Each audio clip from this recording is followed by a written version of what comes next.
mbokki internet yi nga xam ne yéenay seetaan NDC TV ñu ngi leen di nuyu di leen wax ngeen dal ak jàmm abonné leen ci suñu chaîne ndax dafa jotee ay xibaar ak ay jàngat yu wér te wóor Pape Alé Niang moom journaliste bi njiital Dakar Matin moom nag ni ki démb yéen a ngi doon dégg que ni moom dafa publié woon daal ci page Facebook am di ñaawlu daal déposé gi nga xamante ni déposé na ko ngir mën a jot passeport am pour faju ji ca bitim réew can lànkaloon ko ni ki tey jii nag moom daal dinay defaat beneen tweet di xam le ne daal ginnaaw bi mu ko déposé ñoom wuyu nañ ko waaye tontu gi ñu ko tontu daal mooy moom loolu la xaaroon rek ndax maanaam een ak mbañeel gi nga xam ne daal ñoom ëmbal nañ ko loolu donc loolu moo waral ba léegi daal woote gi nga xamante ni bëggoon na ko ñoom dañ ko tànqamlul passeport am bi pour mu leen doon laaj pour ñu jox ko pour mu dem faji bitim réew daal dañ ko lànkal waaye moom Pape Alé Niang li mu leen xamal mooy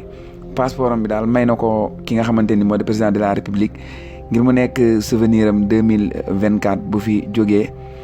moom Pape Alé Niang ba tey muy xam leen daal moom dafay continuer des fii nga xamante ni moo di Sénégal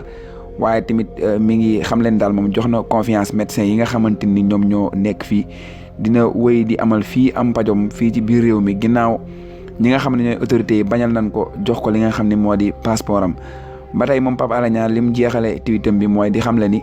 balaa yàgg dara rek dina commencé waat li nga xamante ni moo di ay activité am moom Pape Alé Niang moo xam ne lii ci page Facebook am